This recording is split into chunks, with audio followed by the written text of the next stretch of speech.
பெரும்பாலும் ஆண்களுக்கு புத்தியே நிலை இல்லைங்க. பக்தி நெறி எப்படி வளர்ப்பாங்க? இங்க காலையில ஒரு கணவன் அலுவலகம் கிளம்பினாரு. அவர் மாடி விட்டு கீழே இறங்கி வர்றாரு. அந்த அம்மா வீட்டம்மா குடத்துல தண்ணி எடுத்துட்டு மேல படி ஏற வந்துச்சு. மனுஷன் பார்த்துட்டு, ஏமா தினம் இப்படி உயரமான படி ஏறி ஏறியா நீ தண்ணி எடுத்துட்டு வர்ற, இரு அப்படின்னு ஒரு கல்லை கொண்டு வந்து அங்க போட்டாரு. இங்க பாருமா, இனிமேல் இந்த கல்லு மேல காலை வச்சு மாடி ஏறு அப்படின்னு எடுத்து போட்டுட்டு போனாரு. சாயந்தரம் திரும்பி வந்தாரு. சிவகுருநாதன் சொன்ன மாதிரி குடும்பத்தினுடைய ஆணிவேர் அஸ்திவாரம் ஆண்கள் அப்படின்னு சொன்ன மாதிரி அந்த அஸ்திவாரம் சாயந்தரம் 6 மணிக்கு மேல ஆடிட்டு வருது. தன் நிலை மாறி வர்றாரு. அந்த அம்மா பார்த்துச்சு, இது அப்பார்ட்மெண்ட் வேற, ஐயோ 4 பேர் தெரியுமேன்னு ஓடி போய் அவரை பிடிக்க போச்சு. உடறே, நான் ஸ்டெடியா தாண்டி இருக்கிறேன்னு போய் அவர் எடுத்து போட்டார் பாருங்க அந்த கல்லு, அதுல போய் நங்குன்னு இடிச்சாரு. இடிச்சுட்டு ஒரு வார்த்தை கேட்டாரு, எந்த அறிவு கெட்ட மடையண்டி கல்லை தூக்கி இங்க போட்டதுன்னு கேட்டாரு. காலையில போட்டது இந்த மனுஷன்தான், நம்ம தான் போட்டோன்னு கூட தெரியாம புத்தியே நிலையில்லாம இருக்கும் போது நீங்க எப்படி பக்திய வளர்ப்பீங்கிறத எங்களுடைய கேள்வி. ஆண்களுடைய இயல்பு, அவங்க என்ன சேவை செய்தாலும் மறந்துடுவாங்க. ஆமாங்க, இது நம்ம தான் செய்தோங்கிறதே இல்லாத ஒரு தன்னடக்கம். அதனாலதான் பாரதி அழகா சொன்னா, பிள்ளை கனியமுதே பேசும் பொற்சித்திரமே ஓடி வருகையிலே உள்ளம் குளிர்தடின்னு பெண் பிள்ளைய பார்த்துதான் பாடினா. ஏன்னா ஒரு பெண் பிள்ளை பட்டுப்பாவாடை சட்டை போட்டுக்கிட்டு ரெட்டை ஜடை போட்டுட்டு ஓடி வந்தா அது அழகுங்க. ஆம்பளை பசங்களை பார்த்து பாடல, ஏன் அவன் ஓடி வரமாட்டா ஆடி வருவான்னு சொல்லித்தான் பாரதியே பெண் பிள்ளைய பார்த்துதான் பாடுனா. இப்ப நாங்கெல்லாம் ஆசிரியரா இருக்கிறோங்க.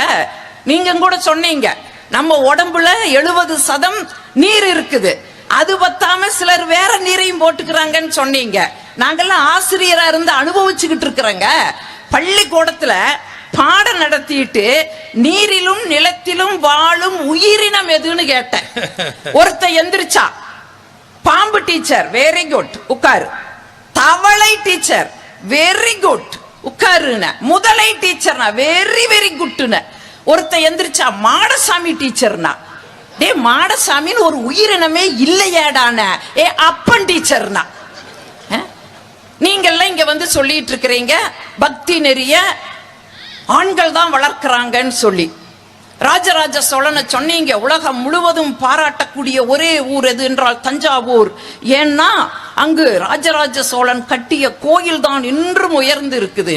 ஆனா அந்த கோயிலை கட்டுறக்கு அடிப்படையாக இருந்தவங்க அவருடைய சகோதரி குந்தவி தேவிங்கிறத நீங்க மறந்து பேசிட்டு இருக்கிறீங்க. நிறைய பெண்களுடைய வரலாறு இப்படிதாங்க மறைக்கப்படுது. மங்கையர்க்கரசியின் சகோதரி ரொம்ப அழகா சொன்னாங்க, எத்தனை பெண்கள் உங்களுக்கு பின்னணியா இருந்திருக்கிறாங்கிறத எல்லாம் மறந்து போயிட்டு இருக்கிறீங்க. இப்ப நீங்க கோயில் கட்டி இருக்கீங்க, எல்லாம் ஆண்கள் தான், நாங்க மறுக்கல. இன்னைக்கு சிறப்பா கும்பாபிஷேகம் பண்றீங்க, நீங்க தான், நான் மறுக்கல. வீடு வீடா வசூல் பண்ண போனது நீங்க தான், மறுக்கல.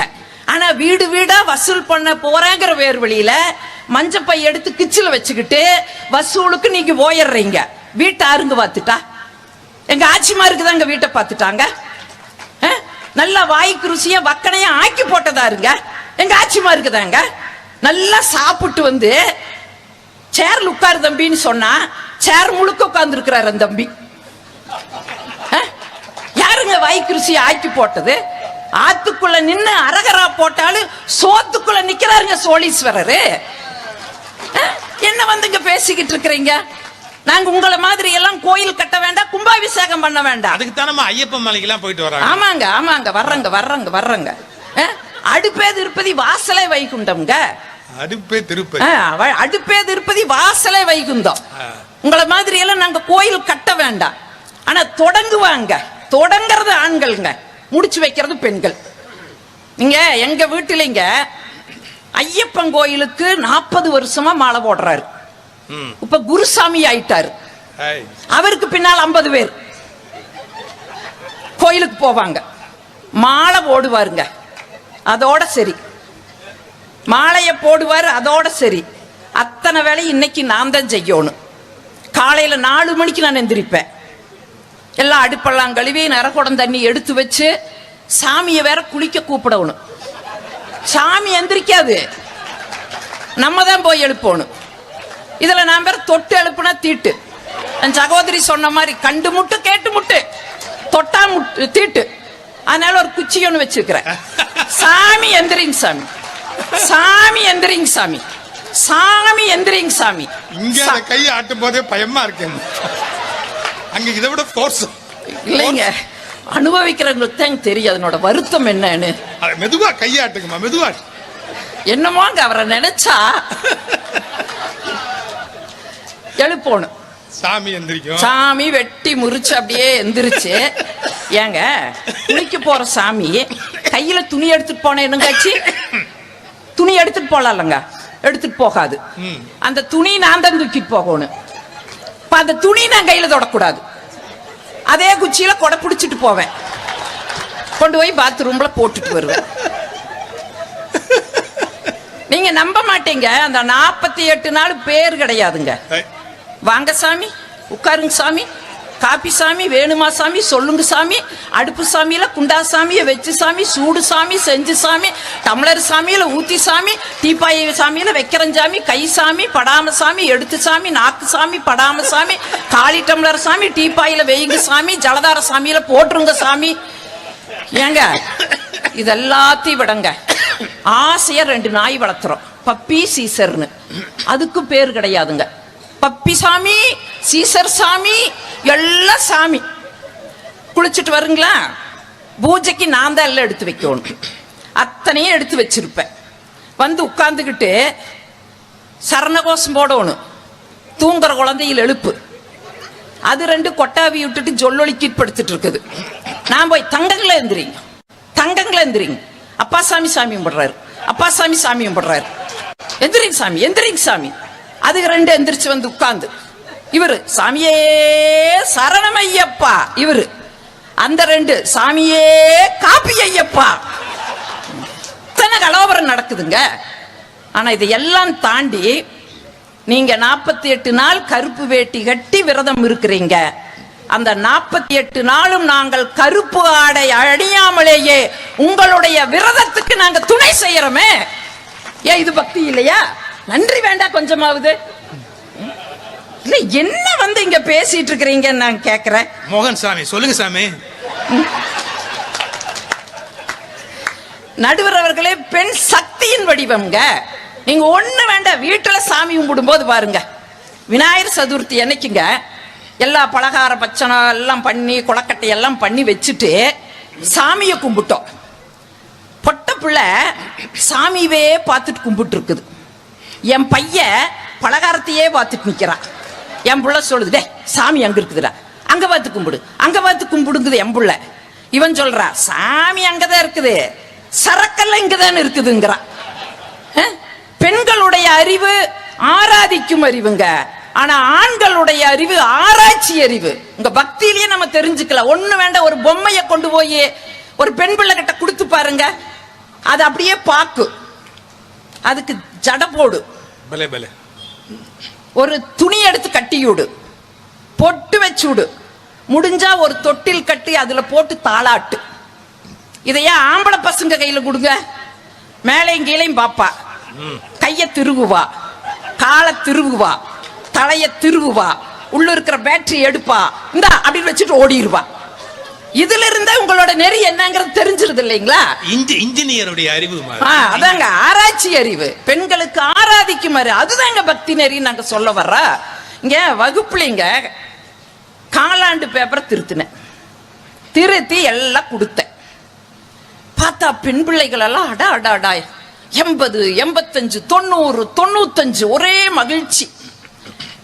இந்தல பார்த்தேன் முருகேச 5 மார்க், 95 வாங்கின அமுதா இந்த பக்கம் அழு அழுன்னு அழுகுது.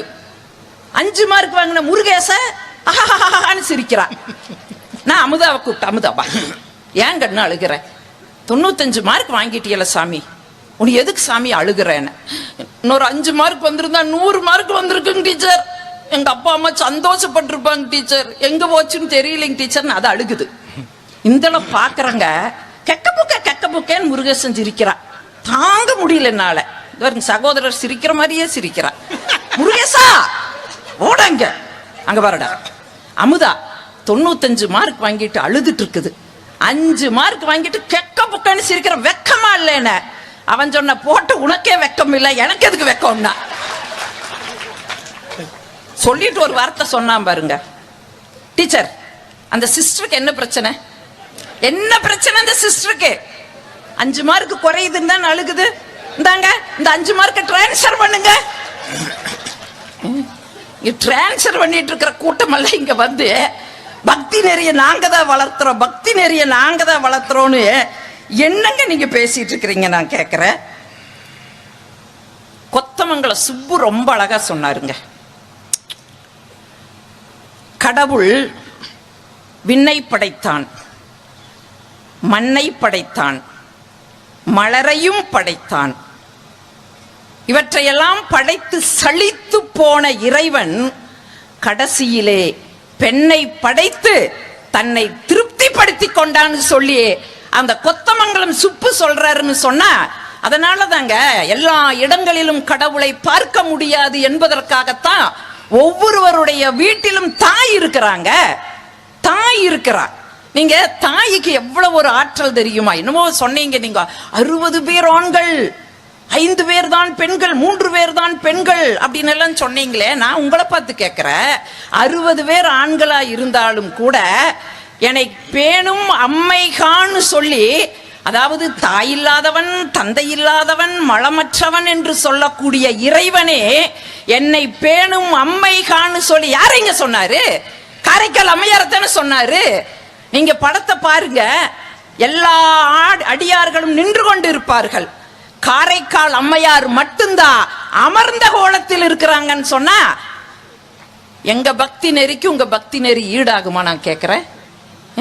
என்ன நீங்க இங்க சொல்லிட்டு இருக்கிறீங்க? நடுவர் அவர்களே, சாதத்துடன் பக்தி சேர்ந்ததுன்னு வைங்க, அது பிரசாதமா மாறு. தண்ணீருடன் பக்தி சேர்ந்தா அது தீர்த்தமா மாறு. இசையோடு பக்தி சேர்ந்தால் அது கீர்த்தனையாக மாறு. இல்லறத்தோடு பக்தி சேர்ந்தால் அது ஆன்மீகமாகும். குடும்பத்தோடு பக்தி சேர்ந்தால் வீடு கோயிலாகுங்க, கோயிலாகு. அந்த குடும்பத்தை கோயிலாக்குறது யாரு? நாங்க தாங்க. இன்னைக்கு வெளிநாட்டுக்காரெல்லாம் பார்த்து வியக்கக்கூடிய வாழ்க்கை எதுனா நம்முடைய குடும்ப வாழ்க்கை. நம்முடைய நாட்டுக்கு வெளிநாட்டுக்காரெல்லாம் வந்திருந்தாங்க, தஞ்சையை பார்த்தீங்க, கங்கையை பார்த்தீங்க, தாஜ்மஹாலை பார்த்தீங்க, எது பிடித்ததுன்னு கேட்டாங்க. தஞ்சையும் பிடிக்கல, கங்கையும் பிடிக்கல, தாஜ்மஹாலும் பிடிக்கல, உங்கள் நாட்டிலே இருக்கக்கூடிய குடும்பங்கள் எங்களுக்கு பிடிச்சிருக்குது நாங்க. எப்படின்னு கேட்டாங்க. உங்கள் நாட்டிலும் தானே குடும்பம் இருக்குது நாங்க. எங்கள் நாட்டிலும் குடும்பம் இருக்கின்றது, குடும்பங்களாக அல்ல. ஆனால் இந்திய தேசத்தில் குடும்பங்கள் இருக்கின்றது, குடும்பங்களாக அல்ல, கோயில்களாக இருக்கிற காட்சி எங்களுக்கு பிடிச்சிருக்குதுன்னு சொன்னா அந்த குடும்பத்தை கோயிலாக்குறது நாங்க தாங்க. நீங்க பெரும்பாலும் வீட்டுக்குள்ளேயே இருக்கிறது இல்லையே. சில நேரங்களில் சகோதரி சொன்னாங்க, இவர்களுக்கெல்லாம் பரந்த பக்தின்னு. ஆமா, கோயிலுக்கு போனா பெண் எங்க குடும்பத்தை மட்டும்தான் வேண்டுவேன், என் கணவனை காப்பாத்து, என் பிள்ளைய காப்பாத்து, என் குடும்பத்தை காப்பாத்து அப்படின்னு நாங்க எங்களுக்கு மட்டும்தான் வேண்டுவோம். ஆனா நீங்க ஊருக்கு பல வேண்டிட்டு வருவீங்க, பல வீடுகளுக்கு சேர்ந்து வேண்டிட்டு வருவீங்க. உண்டா இல்லையா? நீங்க ஒரு சமூக சேவையாவே நான் செஞ்சுட்டு இருந்தேங்க. வீட்டுல ஏதாச்சும் குடும்பத்துல ஏதாச்சும் பிரச்சனைனா அங்க குடும்பத்துக்கு போய் 4 பேருக்கு நல்ல அறிவுரை சொல்லுவேன். கண்ணு குடும்பத்துல 4 இருக்குங்கன்னு, கொஞ்சம் அனுசரிச்சு போ, அனுசரிச்சு போன்னு பெண் பிள்ளைகளுக்கு அறிவுரை சொல்றதையே ஒரு சமூக சேவையை செஞ்சுட்டு இருந்தேன். ஒரு குடும்பத்துல பிரச்சனை அப்படிதான் தெருவுக்கே வந்துடுச்சு. நான் போய் அந்த பிள்ளைய பார்த்து அப்படிதான் சொன்னேன், கண்ணு குடும்பம்னா 4 இருக்கு, கொஞ்சம் அனுசரிச்சு போ, அனுசரிச்சு போன்னு. அந்த பிள்ளை ஒரு வார்த்தை சொல்லிச்சு பாருங்க, அக்கா குடும்பம்னா 4 இருக்கு, எனக்கு நல்லாவே தெரியும் அக்கா, இந்த மனுஷனுக்கு குடும்பமே 4 இருந்தா நான் என்னக்கா பண்றது? இந்த பரந்த பக்தியில நீங்க உட்கார்ந்துகிட்டு இருக்கிறீங்க, எங்க பக்தியை நீங்க குறை சொல்லிட்டு இருக்கிறீங்க. இரும்பை காய்ச்சி உருக்கிடுவீரேனா பாரதி. அந்த பாரதிக்கு பால் காய்ச்ச தெரியலீங்க.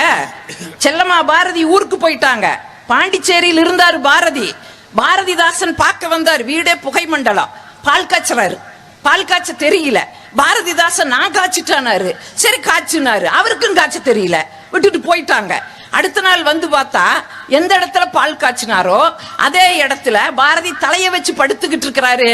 அந்த பாத்திரத்துக்கு கீழே ஒரு சீட் எழுதி வச்சிருந்தாரு, பெண்மை வாழ்கவென்று கூத்திடுவோமடா, பெண்மை வெல்கவென்று கூத்திடுவோமடான்னு சொல்லி. பெண்கள் இல்லைன்னு சொன்னா ஒரு நாள் பழப்பத்தை நடத்த முடியுமா? எனக்கு அடுத்து வர தம்பி சொல்லணும், சென்னைக்கு வந்தா என் வீட்டுக்கு வாங்கக்கா, சென்னைக்கு வந்தா என் வீட்டுக்கு வாங்கக்கா. சரி ஒரு நாள் வந்துட்டங்க, போனேன். இவ்வளவு அன்பா தம்பி கூப்பிடுறாரு. சரி ஒரு நாள் வீட்டுக்கு போலான்னு போனா சகோதரி ஊருக்கு போயிட்டாங்க. வராதக்கா வந்திருக்கிறீங்க, வராதக்கா வந்திருக்கிறீங்க, இருங்க தோசை சுட்டு போடுறேன், தோசை சுட்டு போடுறேன்னு. உனக்கு எதுக்கு தம்பி அந்த சிரமம்னு? சென்னையிலேயே தோசை சுடுற நான் தான் எக்ஸ்பர்ட் அப்படின்னு மோகன சுந்தர தோசையை சுட்டு கொண்டு வந்து போட்டாருங்க. அகில உலகத்திலேயே அப்படி ஒரு தோசையை பார்க்கல. ஓரமெல்லாம் கருகி கிடந்துச்சு, நடுவுல மாவு அப்படியே இருந்துச்சு. தம்பி எப்படி சுட்டேன? அக்கா இப்படித்தான் சுட்டேன்னு கூப்பிட்டு போய் காமிச்சாரு. போய் பார்த்தா தோசைக்கல்ல தலைகீழா போட்டு தோசை சுட்டு இருக்கிறார். பெண்கள் இல்லைன்னு சொன்னா ஒரு நாள் பொழப்புத்தனை நடத்த முடியாது. நீங்க என்னமோ சொல்றீங்க, பக்திக்கும் பெண்களுக்கும் சம்பந்தம் இல்லைன்னு சொல்றீங்களே. நடுவர் அவர்களை நான் இப்படி சொல்லி முடிச்சிடுறேங்க. ஒரு தேவதை கடவுளிடம் கேட்டது, அடம்பிடிக்கும் குழந்தை, கணவன், இவர்களையெல்லாம் சமாளிக்க தெரிந்தவள், உடலால் மென்மையான வடிவம் கொண்டவள், சிந்திக்கக்கூடிய அறிவு உடையவள், போராடக்கூடிய குணமும் உடையவள், வீட்டையும் நாட்டையும் ஆளுகின்ற சக்தி உடைய அந்த பெண் தானே உங்களுடைய படைப்பிலே சிறந்த படைப்புன்னு அந்த தேவதை கேட்டுச்சு. அதுக்கு கடவுள் சொன்னாரு, இல்லை இல்லை, அதிலும் நான் ஒரு குறை வைத்திருக்கிறேனார். அந்த தேவதை வேதனையோடு கேட்டது, என்ன குறைன்னு கேட்டுச்சு. அவளுடைய அருமை அவளுக்கே தெரியாதுன்னு கடவுள் சொல்லுச்சு.